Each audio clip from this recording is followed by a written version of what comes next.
Hello বন্ধুরা, সবাই কেমন আছো? আজকে আমি নতুন রেসিপি দিয়ে চলে এসেছি। তোমরা বুঝতেই পারছো এটা কি।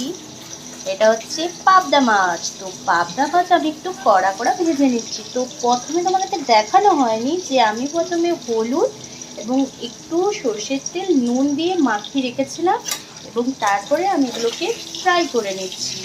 এই যে দেখতে পাচ্ছ এগুলো ফ্রাই করছি, এই যে ফ্রাই করতে বসিয়েছি। তো বন্ধুরা দেখতে পাচ্ছ মাছগুলো প্রায় আমার ভাজা হয়ে গেল, পুরো লাল লাল হয়ে গেছে। এরপর দেখো এর রেসিপিটা দেখাচ্ছি তোমাদেরকে কেমন করে বানাতে চলেছি। তো তোমরা দেখতেই পাচ্ছ মাছগুলো কড়া কড়া ভাজা হয়ে গেছে।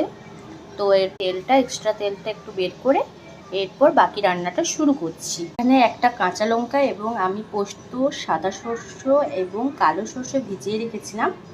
তো সেটাকে এখন ছেঁকে করে আমি এখানে দিয়ে একটা পেস্ট তৈরি করে নিচ্ছি। পাচ্ছ আমি সর্ষে এবং পোস্ত এবং কাঁচা লঙ্কা দিয়ে দিয়েছি এবং এখানে একটু সামান্য নুন দেবো যাতে যে সর্ষের যে ঝাঁঝ আসে সেটা একটু কম আসবে এবং তেতো ভাবটা লাগবে না। তো তোমরা অবশ্যই এখানে একটু নুন দিয়ে দেবে যখন পেস্ট বানাবে। সর্ষেটা এরকম পুরো সর্ষে পোস্ত যেটা বেটেছি কাঁচা লঙ্কা দিয়ে ওটা পুরো এরকম মিহি পেস্ট বানিয়ে নেবে তোমরা। এরপর আমি তেলে কালো জিরা দিয়ে দিলাম, ঠিক আছে। কালো জিরা দেওয়ার পর এখানে একটা কথা আছে, আমি এখানে একটু আদা কুচি দেবো, ঠিক আছে, গ্রেট করে নিয়েছি। তোমরা ভাবতেই পারো আদা কেন দিচ্ছি, বাট বাড়িতে একবার বানিয়ে দেখবে, আদা কুচিটা দেবে টেস্টটা আরও বাড়বে, বলে দিলাম, ঠিক আছে।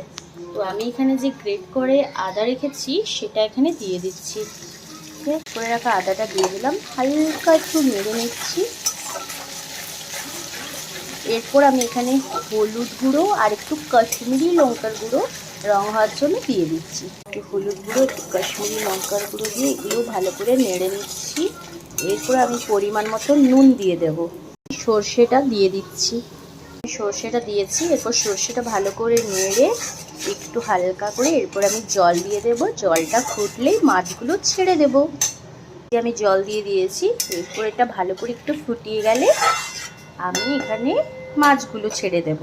এরপর সর্ষেটা আর পোস্তটা এরকমভাবে ফুটে এসছে। এরপর আমি মাছগুলো ছেড়ে দিচ্ছি।